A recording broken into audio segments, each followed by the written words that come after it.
하나님 말씀은 로마서 6장 6절입니다.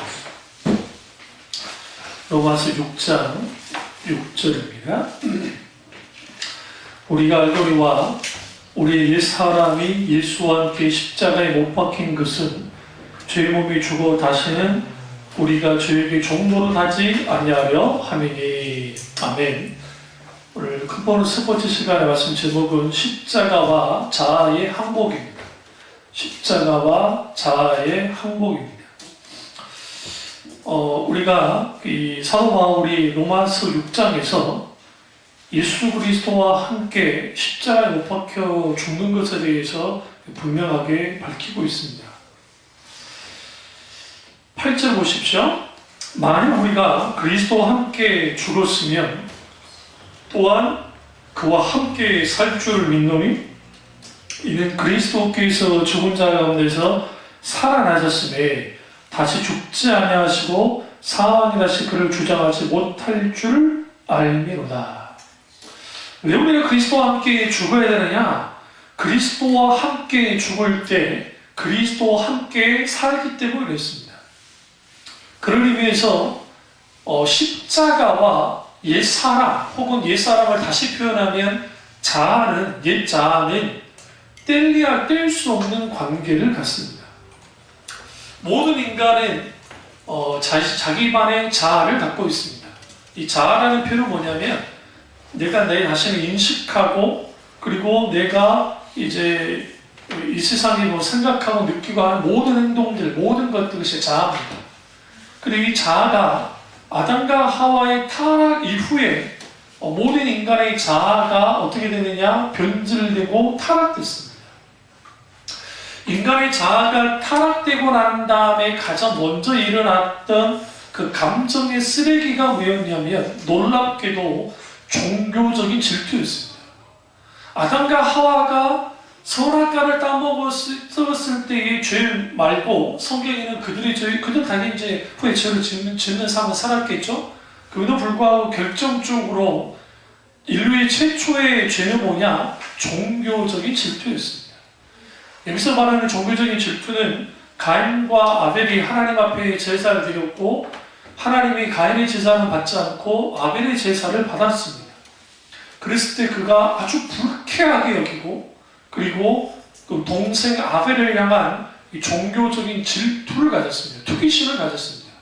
그리고 그 투기심이 좀 더 확대되자 급기야 뭐까지 저지릅니까? 살인까지 저지르는 일을 벌였습니다. 이게 타락한 자아 혹은 옛 사람 속에 있는 본성이에요.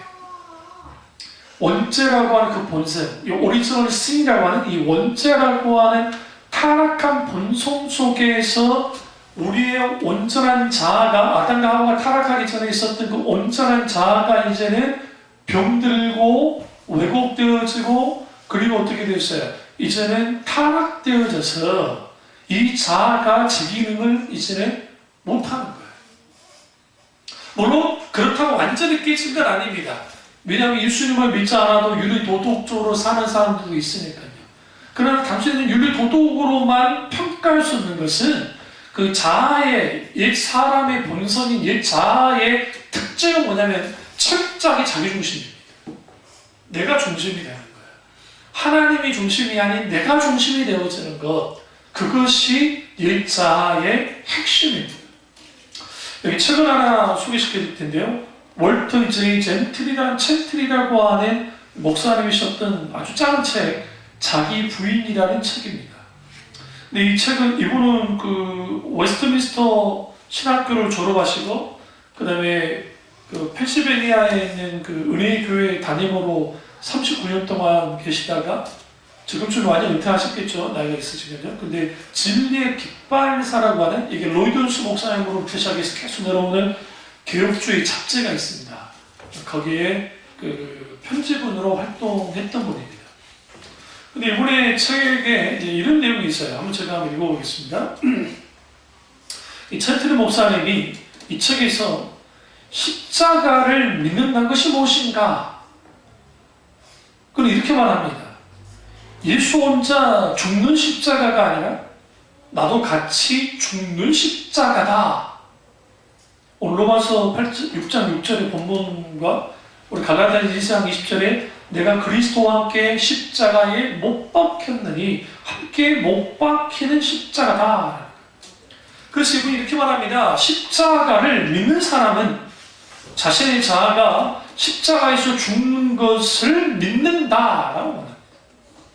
그러니까 우리의 자아가 어디서 죽어야 돼요? 예수 그리스도의 십자가에서 죽어야 돼요. 예수 그리스도의 십자가에서 죽는다는 의미는 뭐냐면 예수 그리스도의 십자가에서 내 자아가 항복하는 거예요. 누구에게? 하나님께. 이분은 계속 이렇게 말합니다. self-denial, 자기 부인이라는 표현을 쓰는데요. 자기 부인함이 없이는 결코 십자가의 신앙을 가질 수 없다. 주님 안에서 자기 파괴, 아주 중요한 말입니다. 자기 파괴, 자기 혁파, 자기 사망을 체험하지 못한 자는 불신앙이다. 불신자이다. 라고 했어요. 그러니까 자기 파괴, 자기 혁파, 자기 사망을 예수 그리스도의 십자가에서 경험하지 못하면 이 사람은 불신자란 말이에요. 그러니까 이러한 일들이 우리 가운데 있지 못하면 교회 안에 불신자로 남게 돼 있어요. 이 용어를 조금 확대 생산하면 내 자아가 하나님 앞에 항복해요. 항복하려면 우리가 항복할 때 어떻게 하죠? 과거이나 오늘날이나 항복할 때 100개를 들지 않으면 두 손을 들고 봅니다. 왜? 나 목이 없다는 거죠. 하나님 앞에 두 손 들고 뭐 해야 돼요? 항복해야 돼요. 그러나 오늘날 너무나 많은 그리스도인들이 예수 그리스도께 항복할 필요가 없다고 가르칩니다. 항복하다는 언제 항복하면 되느냐? 자기가 구원받기 직전에 내가 중생에 처음 할 때 십자가에서 항복했으면 그걸로 다 끝났다고 생각합니다. 그리고 그들의 삶 속에서 지속적으로 주님 앞에 항복하고 자기를 파괴하고 자기를 부인하고 자기 십자가를 지는 삶에 대해서 전혀 생각하지 않습니다. 이게 문제죠. 이분은 계속 이렇게 말합니다. 자기 부인을 구원의 신앙일 뿐만 아니라 결혼생활, 사역활동, 말씀 전파, 기도 생활에까지 영향을 끼친다. 즉 자아가 죽는 결혼생활, 자아가 아닌 그리스도만 존귀케 하는 사역, 그리고 말씀 전파, 그리고 자아를 죽이고 드리는 기도가 어디서 가능하느냐? 자기의 혁파 혹은 자기 사망 혹은 자기 파괴라고 하는 자아의 항복을 통해서만이 그것이 가능하다는 거예요. 오늘날 너무나 많은 사람들이 기도할 때 하나님의 손만을 기도하는 이유가 뭐냐면 하나님 앞에 자기 자신이 죽어진 적이 없기 때문에 그래요. 이게 문제죠. 그리고 이렇게 말합니다. 결국은 삶의 모든 자리에서 자기 부인함의 자리에 서야 된다고 분명하게 밝히고 있어요. 이번에 책에서 이렇게 말합니다. 제가 한번 읽어볼게요. 예수님을 영접하고 그리스도인이 되었는데도 왜 나의 삶에는 기쁨이 없을까? 내 삶에 무엇이 그토록 부족하다는 것인가? 라는 질문을 던졌어요. 이분요. 그래서 그것에 대한 해답을 뭐라고 말하냐면 하나님 나라의 기쁨은 십자가와 더불어 찾아오기 때문이다.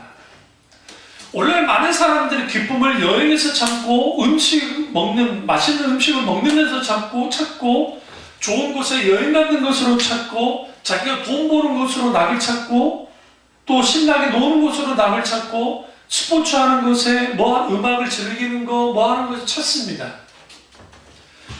사실 이 모든 것들은 가치 중립적이기 때문에 이게 나쁘다고 할 수는 없습니다. 그렇다고 좋다고 할 수도 없습니다. 왜 그러냐면 인간이 이 세상에 살면서 진정한 기쁨을 누릴 수 있는 것은 십자가 외에는 없어요. 사실 십자가에서 구속의 사랑이 있었기 때문에.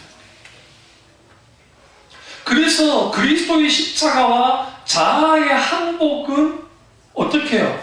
직접적으로 연결되어 있어요. 예수 그리스도의 십자가를 경험해야만 자기 자아를 하나님 앞에 깨뜨리고 하나님 앞에 항복할 수 있어요. 이렇게 말합니다. 그 기쁨에 동참하지 못한 사람은 왜 그런가? 그들은 십자가를 지기를 거부했기 때문이다. 오늘날 많은 사람들이 예수 그리스도의 십자가를 지는 것을 거부합니다. 왜 거부할까요? 결국은 예수 그리스도의 십자가를 진다는 것이 그들에게 있어서는 이게 침이에요, 침. 그럼 왜 십자가를 치지 못하느냐? 그 이유에 대해서 이분이 이렇게 밝힙니다. 십자가를 진다는 것은 첫째, 그리스도를 기쁘게 해드리는 것이고, 두 번째, 자기 부인의 고통을 받아들이는 것이고, 세 번째, 자아를 죽이는 것을 선택하는 날마다 의지적으로 하는 것이다. 이게 좀 어려운 말인데요. 이게 이제 번역상 우리 한국말로 번역하니까 이게 되는 건데, 이게요. 날마다 의지적으로 자기 죽이는 선택을 하는 것이기 때문에요. 그러니까 힘든 거예요. 십자가를 진다는 게. 왜? 예수 그리스도의 십자가를 지는 것은 그리스도를 기쁘게 하는 것인데, 그리스도를 기쁘게 하고는 싶어요. 그런데 모든 인간은 기본적인 본성이 십자가를 통해서 주님을 기쁘게 하려고 하지 않아요. 내가 종교적인 행위, 내가 어떤 자기가 원하는 형태를 가지고 신을, 소위 하나님이라고 하는 신을 기쁘게 하기를 원해요.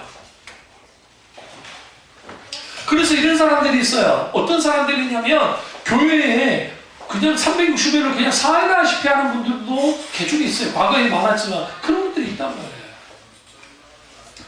아니, 은퇴하신 다음에는 괜찮아요. 은퇴하셔가지고 할 일 없으면 교회 오셔서 막 봉사하면 좋으시죠. 그런데 그런 분들은 꽤 있어요. 생각보다. 왜 그런지 아세요? 그를 통해서 하나님을 기쁘시게 하죠. 그런데 문제는 없어요. 뭐가 문제가 있냐면 그분이 갖고 있는 신앙 가운데 예수 그리스도의 십자가를 지는 것이 없다는 거예요. 만약에. 그러니까 밤새도록 기도하는 사람들이 있잖아요. 막 밤새도록 기도하는, 지금도 막 그런 분들인데, 그분들은 그 기도하는 것 통해서 하나님을 기쁘게 하기를 원하는 거예요. 그 나쁜 거 아니에요. 근데 문제는 뭐냐면 예수 그리스도의 십자가에 기꺼이 동참하는 그런 사람이 된다. 그게 되지 않으면 우리는 뭐 하게 되느냐? 십자가를 칠 수 없습니다. 또 하나는 자기 부인의 고통을 받아들인다는 것이 쉽지 않습니다. 너무 고통스러워요. 여러분, 이 세상에서 나라고 하는 사람이 부정되는 것만큼 고통스러운 게 없어요. 여러분, 왜 난민이 그렇게 불쌍한 줄 아세요? 난민이? 왜 불쌍한 줄 아세요? 일단 나라가 없잖아요. 그러니까 우리 김우 선생님이나 우리 독립육 운동을 하셨던 분들이 만국의 한을 가지고 이렇게 저렇게 상해로 충칭으로 이렇게 막 떠돌아 다닐 때 그 아픔이 있어요. 나라가 없잖아요. 나라가 없다는 것은 결국은 이 모든 것들은 뭐예요? 없는 거나 다름이 없어요. 마찬가지로 우리가 어딘가 소속되지 못한다는 것만큼 고통스럽게 하는 것도 없습니다. 근데 우리가 이걸 알아야 되는 게, 자기를 부인하는 고통이라는 것은 결국 뭐냐면 내 존재 자체가 뭐예요? 부정되는 거예요. 어디 앞에서? 십자가 앞에서. 이게 너무 고통스러운 거예요. 요즘에는 자기 PR 시대예요. 나 이렇게 잘해. 나 이런 것도 잘하고 저런 것도 잘해요. 떠들고 해야 그것이 뭐가 돼요? 뭔가 돈벌이 수단이 되기도 하고 또 자기를 드높이는 수단이 되기도 하고. 근데 성경은 오히려 뭐 하라 합니까? 자기 부인의 고통을 받아들이라는 거예요. 자기를 죽여라는 거예요. 그러니까 십자가를 지는 게 쉽지 않은 거예요. 또 세 번째 말했지만 날마다 의지적으로 자기를 죽이는 선택하는 거, 이게 쉽지 않아요. 네? 우리는 이겨야만 되잖아요. 이겨야만 되잖아요. 이겨야 즐겁고 이겨야 기쁘고, 다 저도 마찬가지, 다 마찬가지예요. 누구든지. 근데 문제는 뭐냐면 우리는 날마다 내가 그리스도 안에서 자기가 의지적으로 죽어지는, 자아가 죽어지는 선택들을 해야 되는데, 우리는 그 선택하는 게 우리의 본성과는 전혀 달라요. 우리가 이삭이 어렸을 때, 우리 초등학교 때도 마찬가지, 이 녀석이 생각보다 뭐가 있냐면 뭐라 그래요? 이겨야 돼요. 뭐라 그래요? 지는 게 잘 안 받아들이는 거예요. 저는 그런 게 아예 없어요. 뭔 말인지 아시죠? 목사님들이랑 막 체육대회 하면 우리 저도 나는 즐거워요. 내가 즐거우면 돼. 거기서 뭐 집에 좀 안타깝게 났지만 그것 때문에 막 성질나고 그러진 않아요. 승부욕이 이렇게 있지 않는 사람이니까. 근데 이 녀석이 승부욕이 있어요. 그래서 나랑 뭐 씨름하고 뭐 하다 보면 누가 이기겠어요? 당연히 제가 이기죠. 이겼는데 내가 늘 져줬다고요. 네? 못된 아빠들은 이겨버립니다. 애 울리고, 애 울려놓고. 제가 왜 그러느냐? 아빠니까 일부러 져준 거예요. 아들이랑 막 씨름도 하고 막 할 때, 어렸을 때. 그러면 이삭이는 자기가 잘해서 그러지 않아요. 사실은 그게 아니거든요. 우리가 이 하나님께서 우리와의 관계를 가질 때에 져주시는 경우가 많아요. 아버지니까. 그럼에도 불구하고 주는 계속 우리에게 뭘 요구하시냐면 오늘 우리가 십자가 앞에서 우리의 자아가 죽어야만 우리가 이 세상 살아갈 때 온전한 자아를 가지고 살아가요. 이걸 좀 더 표현하면 옛 사람이 죽어지고 그리스도의 성품을 담는 그런 자아를 가지고 살아가요. 지금 이 책의 월터 제이 젠트리 목사님이 그러잖아요. 결혼 생활 어떻게 하는 거라고요? 자아를 죽이는 자아가 죽는 결혼 생활, 자아가 죽는 존귀한 사역, 자아가 죽는 말씀 전파, 자아를 죽이고 드리는 기도에 대해서 말하잖아요. 근데 오늘날 많은 사람들이 자아가 죽지 않는 상태에서 결혼 생활을 하고 그러다 보니까 그게 충돌하는 거예요. 왜 자꾸 부딪힌가? 맞짱 뜨니까 부딪히는 거예요. 한쪽이 그나마 이걸 스폰지처럼 받아들일 수 있으면 괜찮아요. 안 싸우는데 이제 문제가 있어요. 계속 참기만 하는 사람은 골병이 든단 말이에요. 마음에 이제. 네? 과거 제가 질환 총량의 법칙 말했죠? 이제 복수의 총량의 법칙이 생기는 거예요. 늙기만 보자, 힘들어지면 보자. 그때 내가 네 숟가락도 못 들 때 어떻게 해주겠다? 복수해주겠다라는 복수의 총량의 법칙이 그때 이제 발동이 되는 거예요. 그러니까 예수 믿는 사람이나 믿지 않는 사람들이 똑같이 그런단 말이에요. 자아가 죽지 않으니까. 그 자아가 죽지 않은 이유는 뭘까요? 인간은 기본적으로 누군가 지는 거 싫어해요. 싫어요. 그게 본성이야. 근데 주님은 계속 말하잖아요. 저라 그러잖아요. 야, 너 누구한테 뭐 받는 것보다 먼저 섬겨라 그러잖아. 너 넓은 길로 가지 말고 좁은 길로 가라잖아요. 이상하지 않으냐? 누군가 너한테 오리가 가자면 너는 신리까지 가버려. 네 고독당하면 속옷까지 내어줘버려라. 이상하지 않아요? 우리 예수님이 아주 이상한 분 같은 거예요. 속옷까지 내어주면 어떻게 됩니까? 동동여대 같은 그 녀석처럼 되는 거예요. 감옥 가야 돼, 이런 거는. 스티브쇼 이야기를 잘못하면. 근데 왜 예수님이 그렇게 말해요? 그거는 진짜 그래라는 의미보다는 섬기는 사람, 손해보는 삶을 살아가는 거예요. 우리의 삶 속에서 이렇게 자기 손해를 보는 삶을 살아가는 것, 그것이 우리의 자아가 어떤 상태에 있는지를 바로 보게 해줘요. 그래서 이 목사님이 또 계속 이렇게 말합니다. 십자가를 지라는 명령은 노련한 병사들뿐 아니라 신참 병사들에게도 주어진 명령이다. 이 명령은 하나님의 군대에 들어가기 위한 전체 조건이다. 예수 믿는 사람이 예수 공동체에 들어오려면 자기를 부인하고 자기가 십자가에 못 박히고 이 자아가 죽어지는 것이 있어야 어디에 들어올 수 있다? 하나님의 군대에 들어올 수 있다. 자기 부인의 십자가 없이 그리스도인이 되는 것은 절대적으로 불가능하다. 근데 오늘날 가능하다고 하니까 문제인 거예요. 가능하다고 하니까. 너무나 많은 교회가 문을 열어놓고 자기 부인함에 십자가 없이 그리스도인이 된다고 생각합니다. 그것은 개인적으로 주님과의 만남 속에서 자기가 부인되어지고 자기 십자가를 지고 그리고 거기서 내가 정말 예수 그리스도의 십자가 앞에 죽어지는 것들이 필요한데 그렇지 않는 거죠. 이분이 이렇게 멋진 말을 합니다. 뭐라고 하냐면 그리스도의 십자가는 가장 달콤한 짐이며 자기 부인은 영적 기쁨을 얻기 위한 해산의 고통이다. 그리스도인이 자기 부인의 고통을 참는 것은 하나님의 영광을 위해 사는 삶이 주는 순전한 기쁨을 얻기 위함이다 라고 있습니다. 여러분, 그리스도의 십자가가 가장 달콤한 짐이라고 합니다. 우리에게 그리스도의 십자가가 나의 달콤한 짐인가요? 아니요. 회피하고 싶은 짐 아닙니까? 멀리하고 싶은 짐 아닙니까? 내가 처음 예수 믿고 구원받았을 때는 그리스도의 십자가를 가까이 있을 줄 모르지만 자꾸만 그리스도의 십자가와 멀어져만 한단 말이에요. 왜요? 항복하는 삶을 사는 것이 아니라 내가 뭐가 되어서는 내 자신이 승승장구하는 그런 사람이 되고 싶어하는 거예요.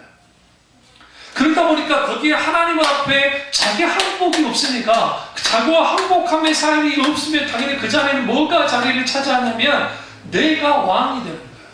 내가 주인이 되는 거예요. 내 인생은 나의 것. 노래 유행가 있잖아요. 내 인생은 나의 것, 내 인생은 나의 것, 내 인생은 나의 것. 그런 노래 있잖아요. 세상은 내 인생은 나의 것이라고 말해요. 근데 성경은 내 인생은 주님의 것이라고 말합니다. 아, 그러면 내 인생은 없는 것인가? 아니요. 주님 안에 참된 내 인생이 있다고요. 응? 이제 다루겠지만요. 하나님께 항복해야 될 너무나 많은 하나님의 사람들이 사실 정작 항복해야 되는 하나님께는 항복하지 않고 목이 굳어진 백성들처럼 빳빳이 하나님 앞에 서 있으면서 누구 앞에 절대적으로 항복하고 고기를 좋아하느냐? 돈이에요. 돈 앞에 뭐예요? 고기를 좋아해요. 그 N교회 같은 경우 그거 뭐 마시려고 사실이 어쩐지 모르겠지만 돈을 풀었다잖아요. 200만 원씩. 그 돈을 받아먹은 목사들이 누구 편 서겠어요? 한국 사람들은 그게 있어요. 받아먹은 거 있으면 그래도 찌르니까 해줘요. 옛날에 우리나라 부정 선거할 때 우리 어머니도 부정선거 돈 돌리고 한 적이 있었단 말이에요. 제가 어릴 때 기억나요. 그 선거운동에 같이 가가지고, 예?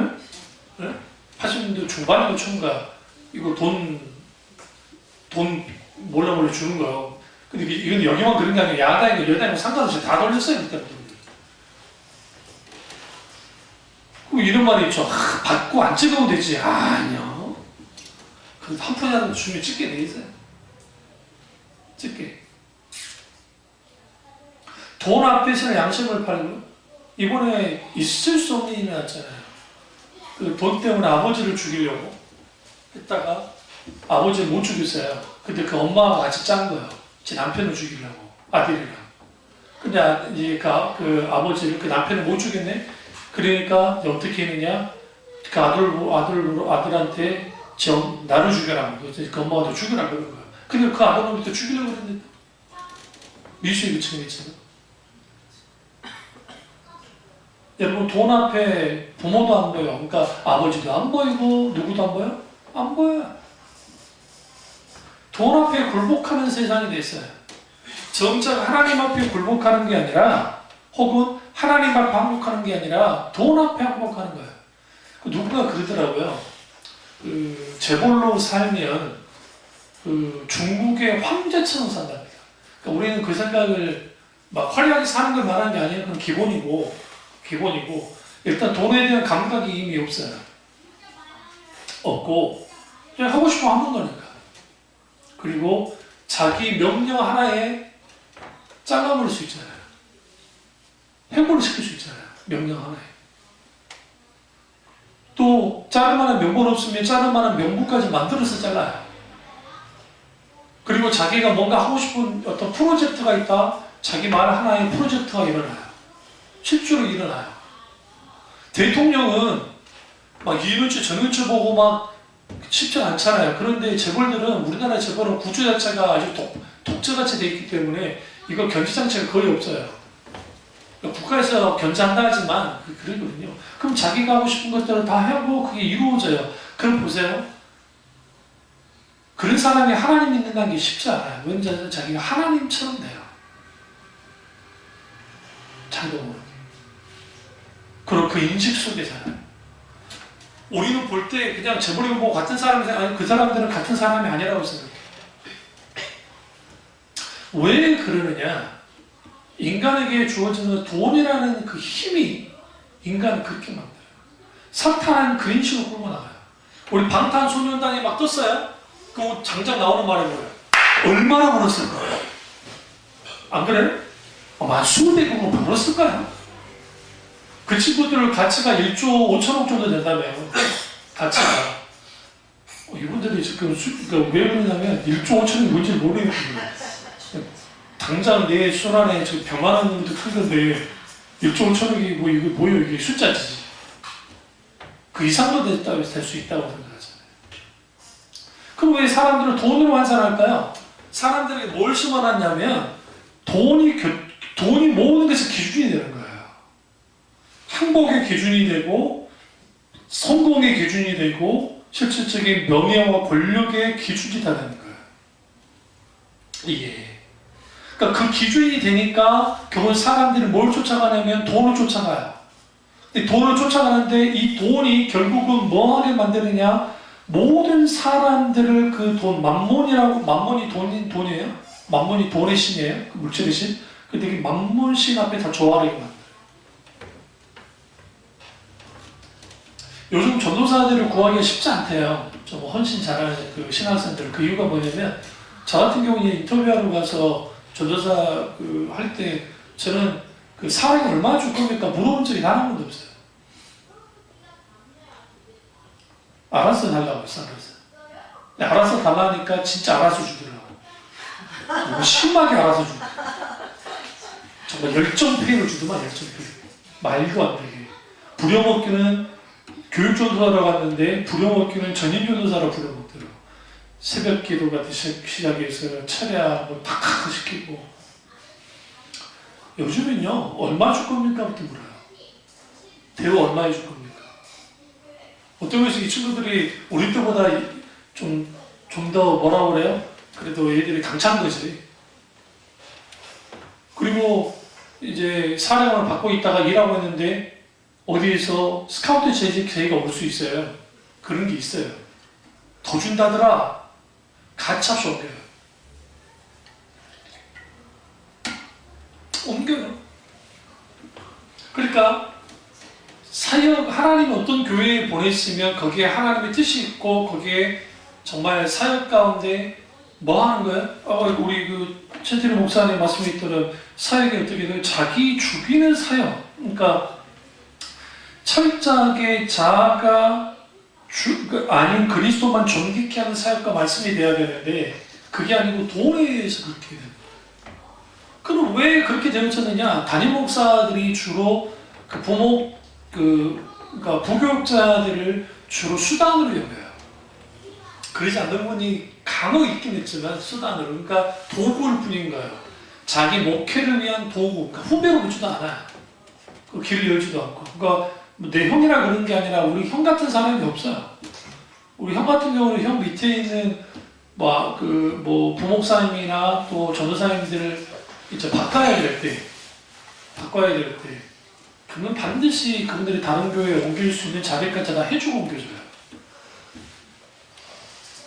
또 말도 안 되는 부목사가 있었는데 정말 일도 못하고 눈치도 없고 그런 부목사가 있었단 말이에요. 근데 이제 이 양반이 옮길 수밖에 없는, 뭐 형이 나가라는 건 아니고 자기가 이제 사직에서 나가는데 그쪽 지역에 훈련될 만한 교회를 알아서 좀 보내주고 거기 가서 그런데 우리 목사님 좋은 목사님일 걸 안돼요. 거기 가가지고 우리 형이 저랑 성격이 다른 거예요. 나는 때려 잡는 스타일이지만 그렇죠. 근데 그런 게 달라요. 근데 그 문제는 뭐냐면 이 전도사들이 이제 후에 커서 목사가 될 거 아닙니까? 그 친구들이 뭐 하겠어요? 이해관계로 소위 말하는 훈련을 받고 목사가 됐으니 목회 현장에 딱 들어가서 교인들과 관계도 이해관계를 하는 거예요. 내게 이익이 되면 삼키고 내게 이익이 되지 않으면 뱉는 일들을 하는 거예요. 그래서 서슴없이 무슨 일을 하느냐? 사람 조종하는 일들을 시키게 하는 거예요. 말을 통해서 전화를 해가지고 어떤 일이 있을 때 사사삭 달려가지고 막 말로써 수많은 말로써 그렇게 하는 거예요. 내 편을 만들려고. 그런 식으로 해나갑니다. 그러다 보니까 교회 안에 말들이 많을 수밖에 없어요. 다시 말하면 침묵하는 법을 배우지 못했단 말이에요. 왜? 자기가 부인되어지고 내 사역조차도 하나님 앞에 항복함을 통해서 사역이 되어질 때 결국은 뭐하게 돼 있어요? 그리스도만을 드러내는 그리스도의 영광만을 위한 사역으로 나가기 시작한단 말이에요. 그럼 내가 손해보더라도 그렇게 하는 거야. 그래서 이분이 이런 책을 이제 썼는데 이게 그렇게 두꺼운 책이 아니기 때문에 아주 귀한 책입니다. 근데 여기서 이제 이분이 이렇게 말해요. 이분이 20페이지 책에 이렇게 말해요. 자아는 모든 사람의 섬기는 우상이다 라고 했습니다. 그러니까 지식인들은 자기 지식이 우상이 돼요. 그 다음에 돈을 따라가는 사람은 돈이 우상이 되고 명예는 명예가 우상이 되어지고. 근데 이게 이면에는 다 뭐가 있냐면 자기 사랑이 있어요. 자기 사랑. 그 자기 사랑의 또 하나의 이면을 들여다보면 거기에는 세상 사랑이 있고 세상 사랑이 다 이면을 보면 탐심이 있어요. 탐심. 그래서 성경에는 탐심은 곧 우상 숭배다라고 성경이 말합니다. 이 탐심은 누구로부터 있게 됐었느냐? 아담과 하와라고 합니다. 한번 가보시죠. 창세기 3장을 한번 가보시죠. 창세기 3장 가보시면 5절 이제 쭉 보세요. 딱 보시면 너희가 그것을 먹는 날에는 너희 눈이 밝아져 하나님과 같이 되어 선악을 알 줄 하나님이 아심이니라.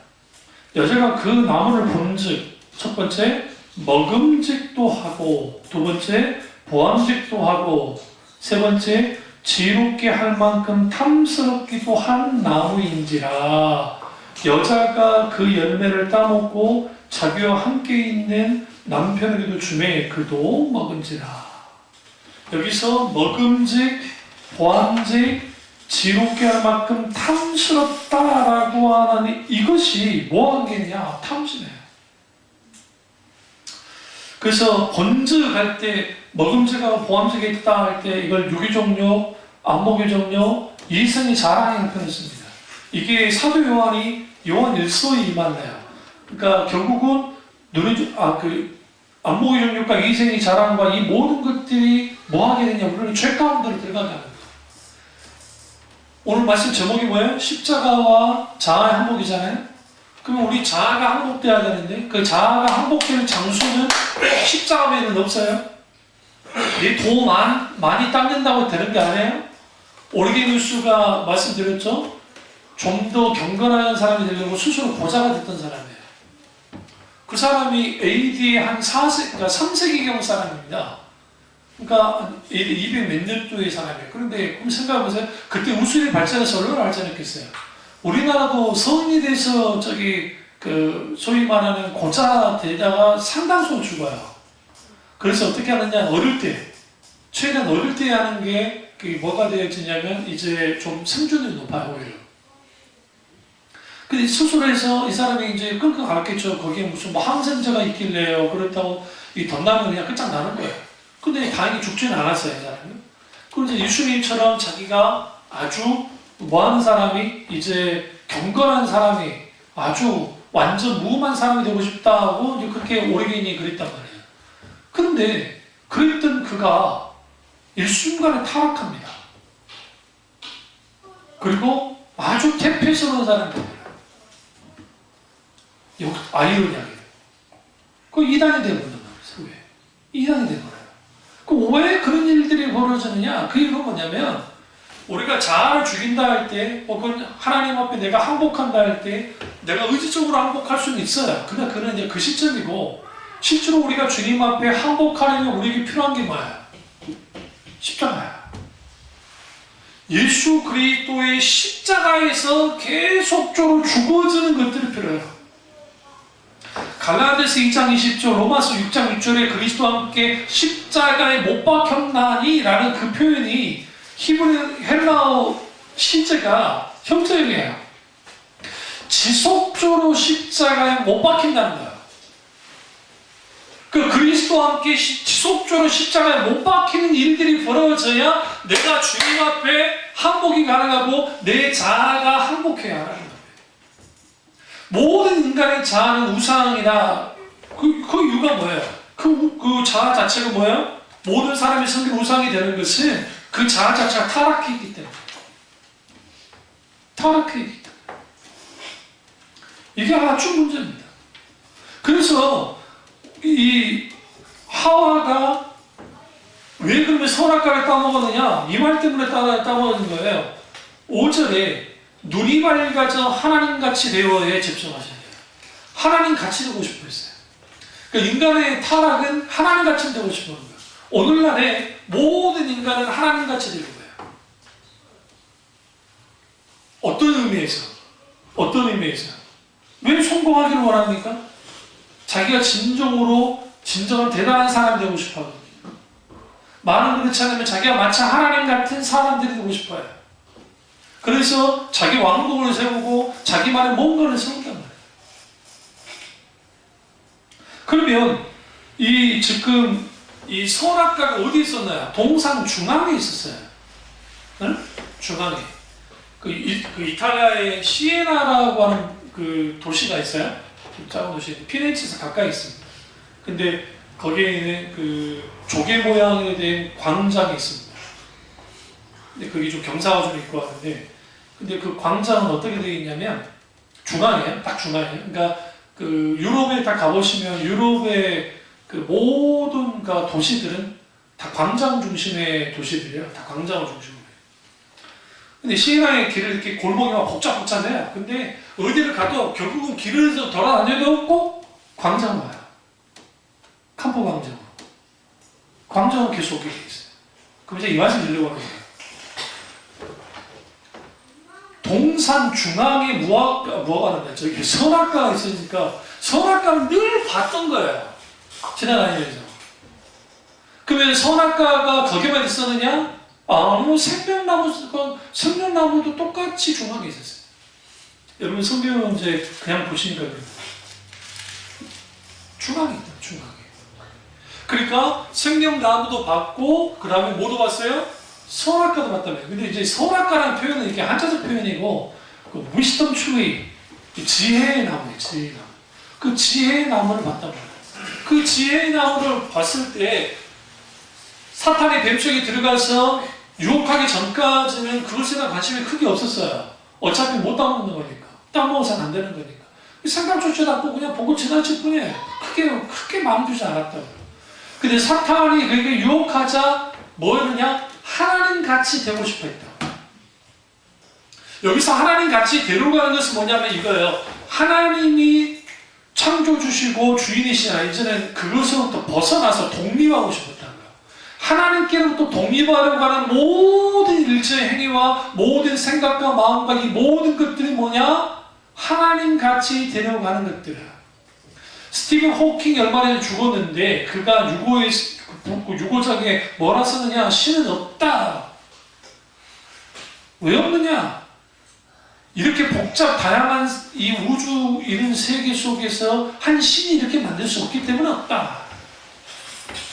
그게 나를 맡길 수 없다는 생각이었어요. 그러니까 여러분 그런 사람들은 당연히 자기가 알고 있는 이 모든 것들이 진실로 마치 절대 진리인 것처럼 그렇게 여기는 거죠. 그러니까 우리가 하나님을 빼면 모든 것을 하나님을 빼놓고 하는 이 모든 것들은 뭐가 되느냐? 타락한 이 자아의 본성 가운데 일어나는 모든 쓰레기들이에요. 내가 아무리 유명한 목사가 돼가지고 우리 교회가 막 수치면 수만 명 모이는 교회가 됐다고 합시다. 그리고 내가 매스컴에 떠서 막 아주 유명한 목사가 됐을 때 그런 속에서 하나님 그분이 중심이 아니고 어느 날인가 내가 중심이 되면 그게 아주 심각한 거예요. 여기서 가까운 구로의 아무 그 침례교 그 목사님 교회 있는데요. 그 목사님이 아주 카리스마가 강해. 요즘 카리스마라는 건 좀 잘못해서 그런 건데. 그러니까 그분의 집중해서 아주 그렇게 듣습니다. 이제 이분의 신학, 그 목회의 판가름은 이분이 살아계실 때가 아니라 이분이 이제 은퇴하시거나 돌아가셨을 때 그 교회가 목회를 어떻게 했는지가 드러날 거예요. 사실상 우리 선배 목사님들의 목회는 그분들의 목회를 그만뒀을 때 그 열매를 보면 알 수 있어요. 그를 위해서 오카나 목사님이 스스로 내 목회는 실패했습니다 라고 했던 말은 옳은 거예요. 왜 그러냐면 제자 훈련이라는 게 한국교회를 바꾸지 못했기 때문에. 당신 자신의 교회도 바꾸지 못했는데 뭘 바꾸겠어요. 그러니까 그런 것처럼 오늘날 우리가 하나님 그분같이 되려고 이 모든 것들, 근데 이게 인간의 본성이에요. 타락한 본성이 있어요. 그래서 우리는 사소한 거 하나까지도 내 마음대로 결정하고 살아가기를 원해요. 근데 주님은 그 사소한 거 하나까지도 같이 나누기를 원해요. 주님. 강압하려고 하는 게 아니라 간섭하려고 하는 것이 아니라 우리가 그 인생을 살아갈 때에 사탄은 우리를 어떻게 넘어뜨리겠냐면 큰 문제 가지고 넘어뜨리지 않아요. 잘. 대부분 사소하게 여겨지는 것들은 넘어지는 거예요. 제가 말씀드렸잖아요. 여호수아가 그 정복전쟁을 한참 하고 있을 때 기브의 족속들이 거족같이 막 누들 옷을 입고 왔을 때 당신들과 화해하기를 원한다, 화친하기 원한다고 왔을 때 그걸 속아서 믿었어요. 근데 여러분 우리가 알아야 되는 게 그 멀리 있는데 굳이 와서 화친할 이유가 없잖아. 상식적으로. 안 그렇습니까? 이스라엘 백성이 무슨 정복 왕조를 세울 것도 아니고 그냥 가나안 땅에만 있을 건데 저 멀리서 왔다고 하니까. 그러니까 더 놀라운 일들이 벌어졌어요. 무슨 일이 벌어졌느냐? 거기에 있는 그 장로들, 12장로들, 지파의 장로들과 여호수아는 말할 것도 없고 그들은 하나님 앞에 기도하지도 않았어요. 묻지도 않았어요. 어느 누구도 이거 한번 생각해봐야 됩니다. 제고해야 됩니다. 말하지도 않았어요. 그냥 겉으로 믿고 뭐부터 했어요? 계약을 했다고, 계약을. 이걸 이제 그 언약을 맺었는데 이게 소위 말하는 이들을 취직하겠다고 하는 거예요. 그들이 후에 알게 됐을 때 뭐였습니까? 그들이 기본 족속이 있다. 그들이 언제까지 계속 있었느냐? 다윗 시대까지 했어요. 기본 족속. 사울이 그 기본 족속들을 학살했습니다. 그것 때문에 하나님이 기근을 주게 만들었다. 그러자 다윗이 뭐 했느냐? 사울의 살아남은, 그러니까 요나단의 자식들 빼놓고 사울의 가게 중에 살아남은 자식들과 그들을 잡아다가 죽였어요. 다윗이. 그러자 하나님의 진노가 그쳤다. 그러니까 여기서 우리 뭘 할 수 있냐면 우리가 봤을 때 이게 사소한 것 같은데 그 사소한 것에 걸려서 넘어지는 경우가 많기 때문에 그렇고, 그래서 우리는 사소한 것까지 하나님과 친밀한 교제가 날 필요가 있고요. 우리 아들 요즘에 계속 이제 그 대학 하잖아요. 이 녀석이 수능이 남겼는데도 우리 딸보다 더 만만디로 막 그래요. 나는 수능으로 갈 게 아니니까 우리 그러고 있다. 근데 얘도 우리 딸이랑 비슷해. 하나님이 설마 떨어지게 하겠어. 뭐 그러고 있어. 완전 우리 딸내미가 그러더만 이거 니는 뭐 그래. 그래서 내가 아이고 네 믿음이 좋다 속으로. 지 엄마 아빠는 기도하면서 하나님 어떻게 원하십니까? 어떻게까지 원하십니까? 묻고 있는데 하나님이 떨어지긴 하겠냐고 그런 거거든요.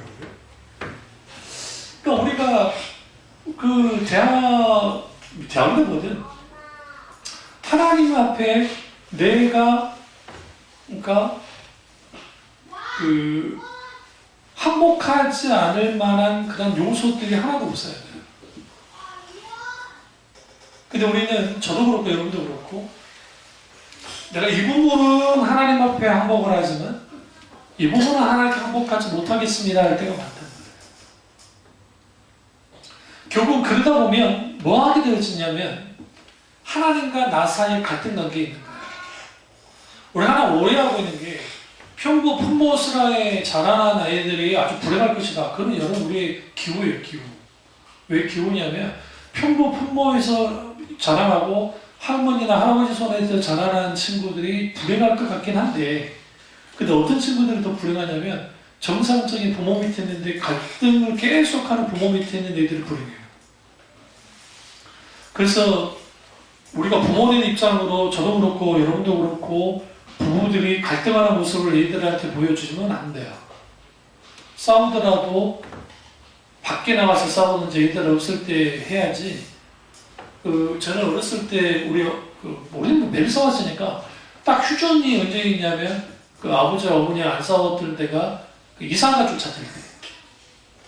우리 아버지가 웬일로 이사하지도 안 하고 TV만 켜면 거기서 훌쩍훌쩍 몰고 있어요. 왜 그러냐면 이제 우리 할머니 할아버지가 아주 어릴 때 돌아가셨거든요. 그래서 집안에 이렇게 세운 게 우리 아버지이기 때문에 중고생하면서 큰아버지는 좀 무능하고 우리 아버지가 다 했고 공부도 우리 아버지가 다 시켰거든요. 그 밑에 또 동생이 둘이 있고 큰 누님이 있고 완전 큰 우리 이모가 있고 그 다음에 밑에 큰아버지, 그 다음 우리 아버지, 그 다음에 또 작은아버지 그렇게 있었고 또 밑에 이제 막내 우리 고모가 있었고 고모님 후에 사모가 돼서 사모님이셨는데 45살인가 그냥 갑자기 강단에 쓰러져서 돌아가셨어요.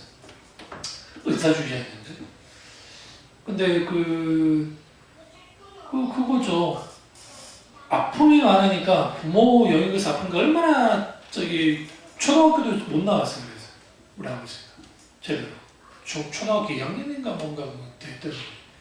그러니까 그 아픔이 있어. 근데 막 유사하고 자시니까 막 좀 우니까 그때는 안 싸워요. 어느 날 나는 그게 한 1년, 2년 갔으면 좋겠더라고. 생각보다 오래 갔잖아요. 그게 원래는 그 특집 방송으로 하루짜리 했다는 거 같잖아요. 했는데 이게 연장되는 게 그게 기내식으로 올랐잖아요. 그게 수천년. 그러니까 그 갈등 관계에 있으니까 우리 어머니 말에 의하면 제 성격이 아주 유하고 여러분 못 믿겠지만 아주 유하고 아주 조용했던. 근데 갈등 관계 속에 계속 있는 게 노출되니까 아주 이제 나도 이제 좀 자라보니까 나도 모르게 신경이 예민한 거예요. 그게 나도 모르게. 그러니까 원래 천성은 그런 천성이 아닌데 이제 그렇게 돼버린 거예요. 그렇게 만들어서. 그럼 그 갈등 관계 속에 있는 애들이 혼란을 얻고 거기에서 잘못된 자아 형성을 되고 그 부모상에 왜곡되어지는 밑에 골치 아파져요. 그래서 우리는 뭐 해야 되느냐? 그러니까 싸움의 기술이라는 책이 있어요. 싸우는 잘 싸워야 돼요. 그리고 친복하는 법을 배워야 돼요. 이게 오늘 최트리 목사님이 결혼생활 어떻게 하라고요? 자기 죽음, 자아가 죽는 결혼생활을 해야 된다. 자아가는 그리스도만 존귀케 하는 사역의 말씀을 전파하고 자아를 죽이고 드리는 기도해야 된다. 그러니까 결국 자아를 죽인다는 것은 단순히 신앙적인 영역만 있는 게 아니라는 게 분명히 말합니다.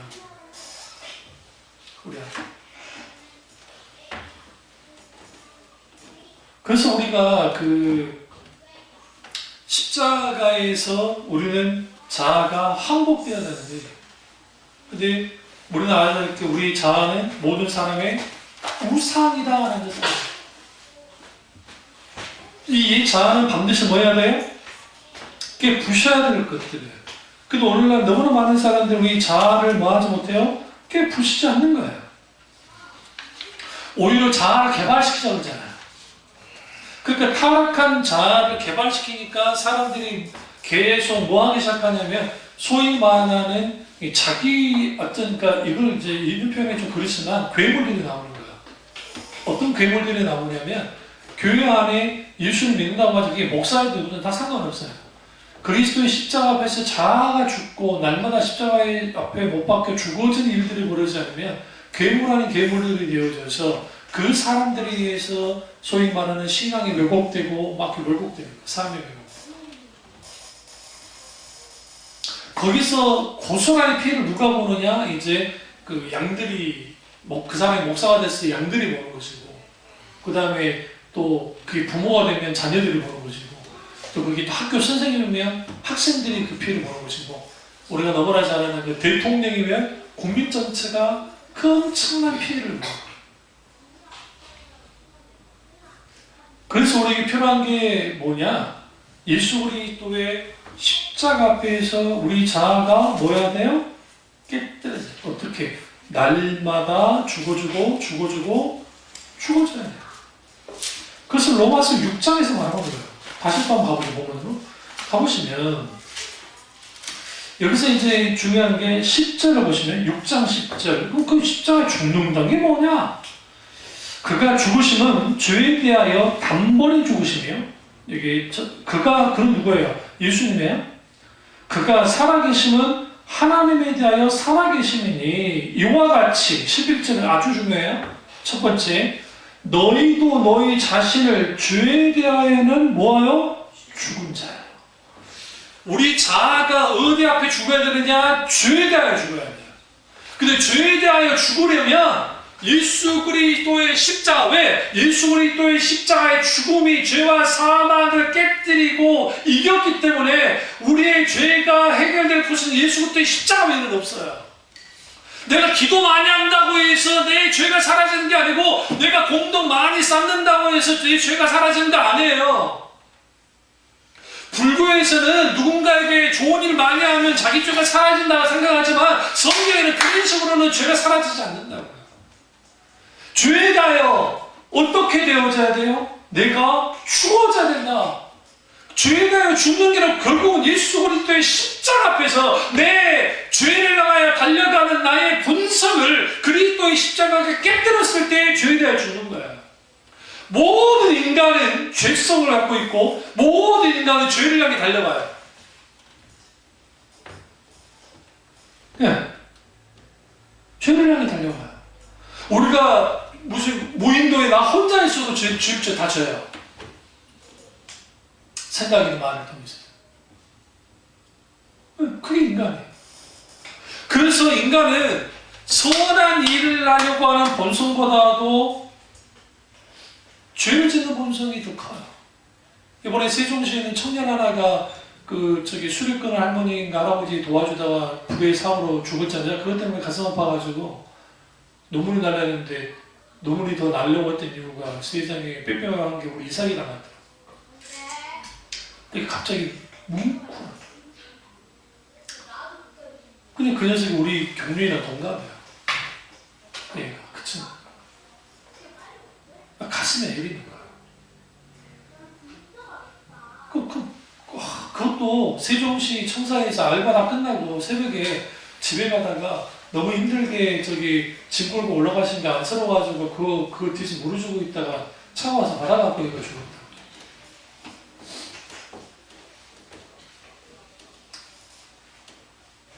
그렇게 착한 친구들이 있죠. 그 나이 또래는 막 놀고 하는데, 응? 우리 딸내미 알바 다니라고 죽을라는 거예요. 내가 봐도 불쌍해.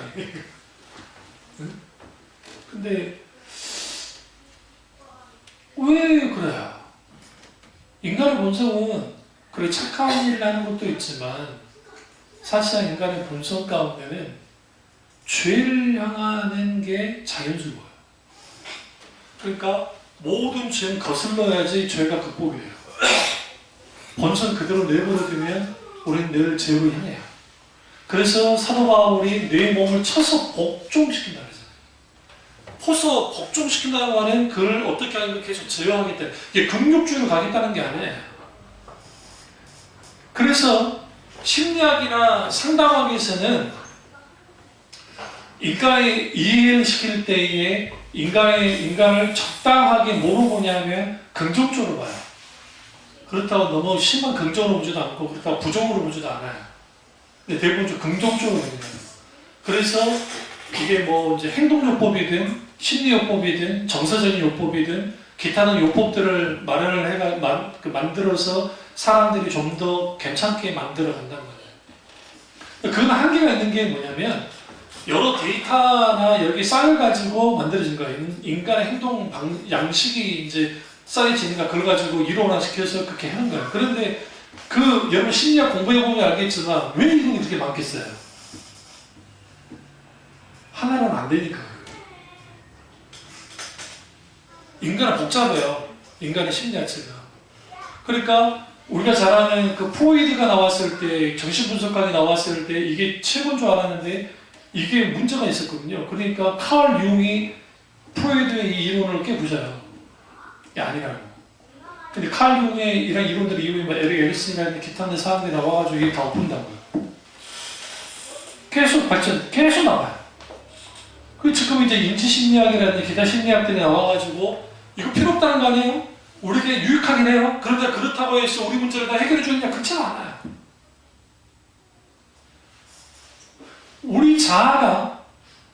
우리 자아가 깨뜨려져요.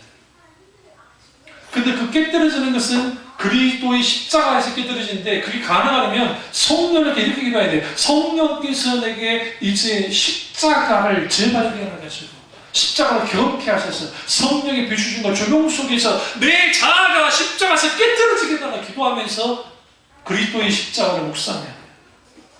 거기에서 하나님의 은혜가 부어지기 시작하면 나는 여기서 뭐 하기 시작하느냐? 내 자아를 어떻게 해요? 이제는 깨뜨립니다. 항복하는 거예요. 어떤 사람이 복받은 사람이냐? 하나님 앞에 기꺼이 항복하는 사람들이에요. 고집 피우는 사람이에요. 인생을 살면서 하나님께 고집을 계속 피우는 사람이 있죠. 고집 피우는 사람. 이 사람들은 자기 스스로가 야곱 같은 인생을 살겠다고 하는 사람들. 오히려 잘못을 했다 하더라도 납작 엎드리는 사람이 행복한 거예요. 귀한 거예요. 그러니까 여러분은 절대로 가룟유다가 되면 안 돼요. 여러분 되더라도 베드로가 돼야 돼요. 가룟유다는 주님을 떠났지만 베드로는 뭐예요? 영치불구하고도 주님께 붙어 있었어요. 다윗의 위대함이 어디 있습니까? 다윗의 위대함이 무슨 업적을 많이 남기고 그거 아니요. 그는 어떤 상황이돼도 자기가 하나님 앞에 선한 삶을 살았든지 그가 하나님 앞에 죄진 삶을 살았다 할지라도 동일하게 뭐 있느냐? 그는 하나님과 함께 있어요. 계속 함께 있어요. 그리고 뭐합니까? 주여! 절대로 나를 버리지 말아주세요. 나 왕이 다 가져가도 좋고요. 내게 있는 금원보화 다 없어도 좋고요. 심지어는 내 건강까지도 다 사라져도 좋은데 오직 한 가지 내게 소망이 있습니다. 엄띵이라는 찬양 가운데 있어요. 그게 시편에 있는 것입니다. 딱 한 가지 그 일이 좋은 일을 갖고 싶어요. 그거 갖고 싶어요. 내가 주의 전에서 내가 주의 문지기로 사는 겁니다. 그것도 영원토록. 인생 살면서요 다윗만큼 파란만장한 인생을 사는 사람도 없어요. 장인이라고 하는 사울이 주기로 했죠. 마누라 뺏겨서 마누라 다른 놈한테 줘버리고 뭐 이제 본인도 세상가 가긴 했지만 후에 뭐 그렇게 됐고 그뿐이니까 이후에 자식들도 못해 자식들 그 자식들이 얼마나 속을 쓰겠습니까? 여러분 그 정도면 우리 그냥 정말 속이 문드러져요. 얼마나 쇠해졌으면 그가 나이 노년이 됐을 때에 그 몸에서 동기가 없다고 그 여자 이름 까먹었네요. 그 여자 젊은 여자를 그냥 부축했어요. 그 행위가 뭐냐면 그게 치료행위예요. 일종의 좀 오래 조금 더 살게 하려고 그렇게 쇠약해졌단 말이에요. 그럼에도 불구하고 그 인생을 전체를 통틀었을 때 다윗하면 이 세상에서 잘 들어요. 신구약을 다 포함하더라도 다윗만큼 하나님 사랑하는 사람이 없어요. 저는 그게 다르답니다. 그리고 신구약에서 하나님의 사람들 많이 사랑했지만 다윗만큼 사랑해 주는 분도 없어요. 왜? 인생 여파 겪으면서 그는 광야 18년에서 자기가 죽는 법을 배웠어요. 그 엄청난 성공에도 교만해지지 않았던 유일한 왕이에요. 물론 인구조사 해가지고 교만 없이 하긴 했지만 그것에 대해서 분명히 하나님이 이제 하셨죠. 그럼에도 불구하고 그래서 우리에게 필요한 것은 그리스도의 십자가 앞에서 죽되 죄에 대하여 죽어야 된다는 거예요. 그리고 뭐라고 합니까? 그리스도 예수 안에서 하나님에 대한 살아있는 자로 뭐할지어다? 여길지어다. 내가 하나님께 살아있는 자가 되기 위해서 내 자아가 뭐야 돼요? 깨뜨려져야 돼. 내가 죄 앞에서 죽어져야 돼. 12절 보시면 구체적인 방법에 대해서 말합니다. 그러므로 너희는 죄가 너희 죽을 몸을 지배하지 못하게 하며, 첫 번째, 죄가 우리를 적어도 지배하지 못하게 만들어낸다는 거예요. 이게 쉽습니까? 쉽지 않습니다. 요즘 제가 그 윤리실종이라고 하는 책을 잠깐 읽거든요. 아주 좋은 책입니다. 아주 어려운, 이제 일반 사람들이 읽기는 어려운 책이긴 하지만, 거기에서 이분이 뭐라고 딱 했냐면, 과거도 그렇지만 오늘날의 시대에는 죄를 죄로 여기지 않는 시대가 됐습니다. 그래서 그 죄의 기준이 이제 땅에 떨어졌어요. 죄의 기준이 땅에 떨어졌어요. 죄의 기준이 땅에 떨어져 버리다 보니까 이제는 죄가 아닌 거예요. 더 이상 죄가 아니니까 사람들이 자기들 마음대로 그렇게 죄를 지어도 죄의식 없이 살아가는 거예요. 이걸 뭐라고 하냐, 일종의 죄에 대하여 마취된 거예요. 죄에 대해 무감각해지는. 그러니까 세속화되어지고 혼합되어진 신앙 속에는 죄에 대한 소위 말하는 무감각이 존재하고, 더 이상 죄가 아니기 때문에 십자가가 필요 없는 거예요. 그러니까 자꾸만 예수 그리스도의 십자가부터 멀어진다는 것은 저나 여러분과 마찬가지고 십자가가 필요 없다는 소리예요. 왜 십자가가 필요 없느냐? 십자가 앞에서 우리의 죄의 문제가 해결돼야 되는데, 물론 우리는 과거이지 현재이지 미래이지 우리의 원죄가 해결됐어요. 그러나 우리의 자범죄는 여전히 죄를 지고 있다. 그럼 우리에게 회개가 필요한 거예요. 구원파는 회개가 필요 없다고 하지만 그건 잘못된 것이고 성경 조금 것입니다. 적어도 뭐 해야 돼요? 죄가 우리 몸을 지배하지 못하게 하도록, 첫 번째. 두 번째는 몸의 사욕에 순종하지 말아야 돼요. 몸의 사욕이라는 게 뭐냐면 몸이 주는 탐심입니다. 여러분, 이게 대표적인 게 게으름도 이렇게 속해요. 좀 더 눕자, 좀 더 자자, 좀 더 졸자, 잠으세, 그러면 이제 그 부분에서 막 책망을 하잖아요. 그러니까 요즘 세상에 워낙 발달하다 보니까 이게 게으름을 해요. 과거의 사람들에 비해서. 근데 이게 내가 삶 속에서의 게으름은 그렇다 치는데, 그것도 뭐 문제겠지만, 더 문제는 하나님 앞에서의 게으름이에요. 너무 많은 사람들이 하나님 앞에 게으름이에요. 여러분, 적어도 여러분이 말씀에 노출되려면 스마트폰을 꺼내서 와이파이전에서 우리 교회 홈페이지 찾아서 우리 교회 홈페이지 들어오든지, 아니면 제 멘토되는 목사님들 설교를 찾아서 설교를 쭉 듣기 시작하면, 제가 그랬죠, 유튜브는 엄청난 힘을 갖고 있는데 내가 계속 그 설교를 들으면 알아서 업데이트 해줘요. 업그레이드 그렇게 해줘요. 찬양도 우리가 제이워시 꽃들도 찬양했잖아요. 우리 큰 조카 왔을 때 물어보니 자신들을 불렀다 하더라고요. 그 제이워시 같은 경우에도 사모가 다 찾은 거예요. 근데 계속 그런 찬양을 계속 노출되다 보니까 제이워시 있고, 그래서 거기서 쭉 하니까 거기에 또 연계되어져서 찬양들이 쭉 나오는 거예요. 그럼 그 찬양들을 계속 듣다 보면 거기 은혜가 되고, 그게 묵상이 되고, 그럼 거기 내 영혼이 아주 뭐해져요. 채워진 들이 있는 거예요. 근데 그런 거 없이 만약에 그냥 말만 하고 이렇게 해봐야지 안 돼요. 이 삶의 여러 부분에서 그게 있어져요.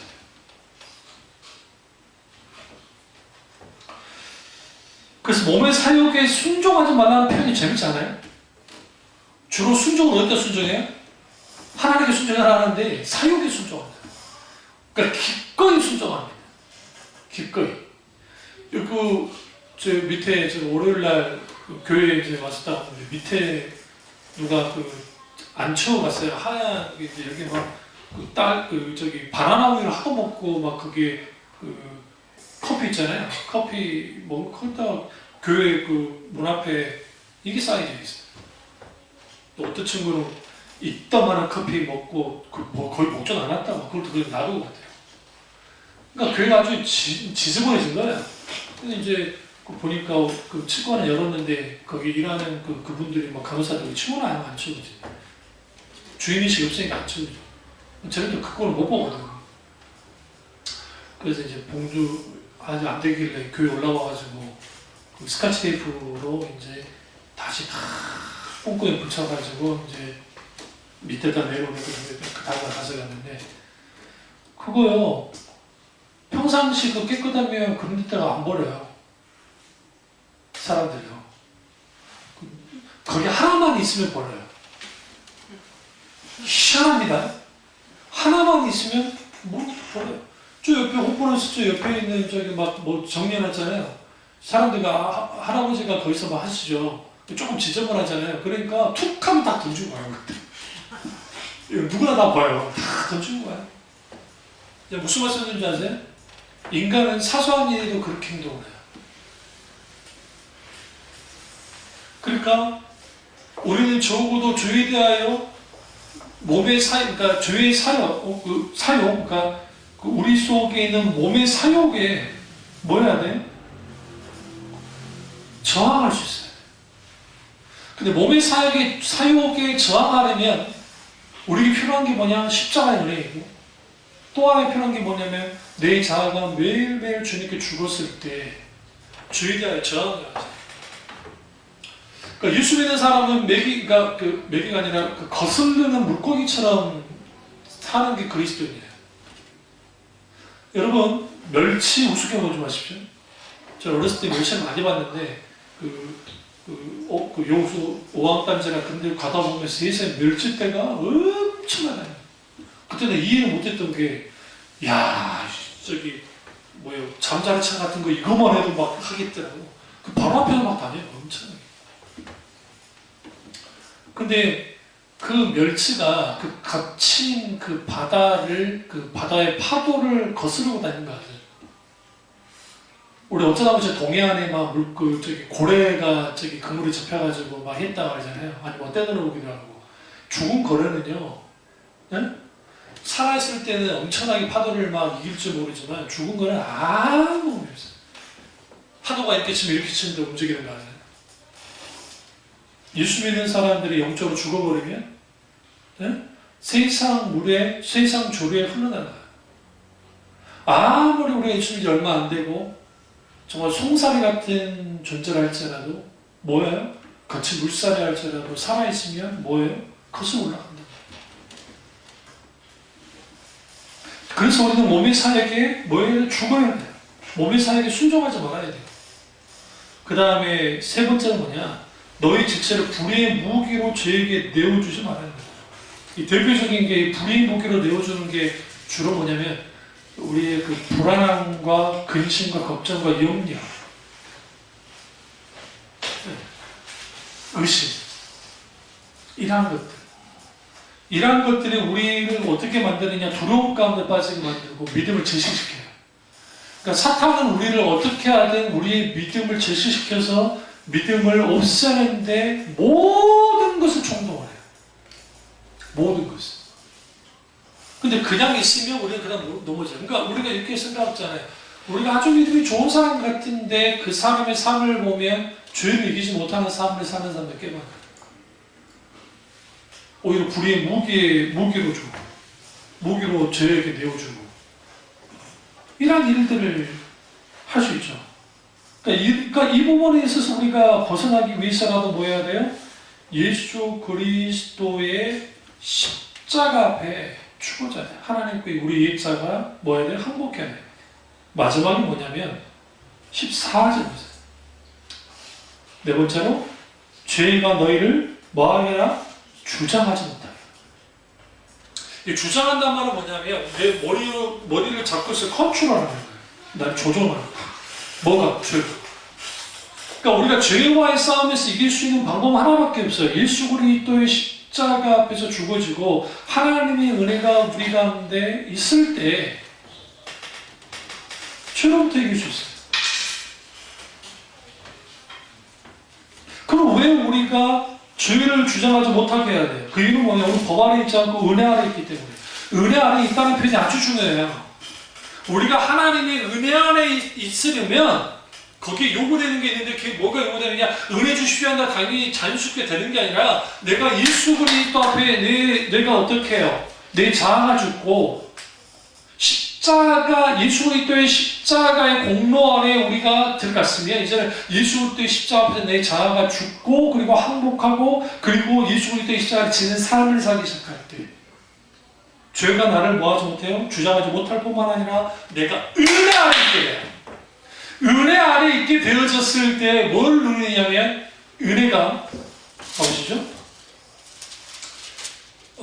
로마서 8장 가보시면 8장 2절 이는 그리스도 예수 안에 있는 생명의 성령의 법이 죄와 사망의 법에서 너를 해방하였습니다.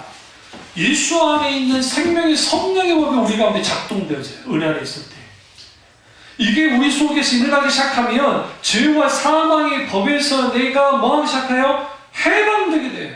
그러면 거기에서 나타나는 게 뭐냐? 8장 5절부터 육신의 일을 따르는 자는 육신의 일을 하는 사람이 영을 따르는 사람은 영의 일을 생각한다는 거예요. 뭐가 바뀌어요? 저를 보세요. 생각이 바뀌어요. 그러니까 우리가 이 은혜 안에 있으면서 성령과 해방, 생명과 성령의 법이 죄와 사망의 법에서 해방시켜주고 거기에서 이제 내가 영을 따르는 사람이 돼요. 여기 영은 성령이에요. 성령을 따르는 사람이 되어져서 성령이 주시는 그 일들을 생각하기 시작하는 거예요. 그러나 육신을 따르는 사람은 육신의 일을 생각하게 되어져요. 그러면 6절에 보세요. 육신의 생각은 뭐라고 그래요? 사망이요. 영의 생각은 생명과 뭐니라? 평안이니라. 육신의 생각은 하나님과 원수되게 만든다고 하죠. 그리고 육신에 있는 자들은 하나님을 기쁘시게 할 수 없다고 말합니다. 그래서 9절에 만일 너희 속에 하나님의 영이 거하시면 너희가 육신에 있지 아니하고 영에 있나니 누구든지 그리스도의 영이 없으면 뭐다? 그리스도의 사람이 아닙니다. 왜 우리가 십자가 앞에서 내 자아가 한몫되어야 되느냐? 내가 그리스도의 십자가 앞에 한몫될 때 비로소 내가 그리스도의 사람이 돼요. 그리스도의 사람이 있단 말이에요. 그리스도인이 됐어요. 이게 아주 중요해요. 그래서 여러분 우리가 이것을 통해서 뭘 봐야 되냐면 내가 주님 앞에 항복 그냥 하든지 안 하든지 하면 좋겠지 안 하면 좋겠지 그런 정도의 차원이 아니라는 거예요. 이게 반드시 하나님 앞에 뭐 해야 돼요? 우리 자아가 예수 그리스도의 십자가 앞에 항복해야 돼요. 항복해야 신앙이 출발되고 항복해야 하나님의 영이 우리 가운데 거하시면서 그리스도인이 되어지고 그리고 항복해야 우리의 생각이 바뀌어요. 성령의 생각, 영의 생각을 하기 시작하고 그 사람이 성령의 사람이 되어져서 그 성령의 사람이 되어짐을 통해서 인생을 살아갈 때 거기에 주어지는 게 참된 기쁨과 평안이 주어져요. 이 말씀을 끝내겠습니다. 우리나라 좀 유명한 배우, 전원일기에 나왔던 유명한 배우인데 제주도에 사는 분이 있는데 어떤 프로를 보다가 그분이 아주 사실 그분이 불교 신자세요. 근데 깊은 인생에 대한 고뇌와 고민을 참 하고 계시더라고요. 자, 그걸 보면서 많이 안타까웠던 게 그래요. 고뇌도 하시고 하실 텐데 그건 해결을 못할 거예요.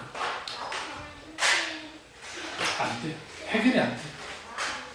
여러분이 하나님 믿는 거, 그것도 개혁교회에 속한 교회에 있다는 거 복인 줄 아십시오. 왜 그러냐면 정말 진정한 그러한 인생의 눌림과 고통으로부터 자유케 할 수 있는 게 성령입니다. 진리의 십자가가 우리 가운데 확고히 세워짐을 통해서 진짜로 주님 앞에 항복하는 저와 여러분 되시기를 주님으로 축원합니다. 기도하겠습니다.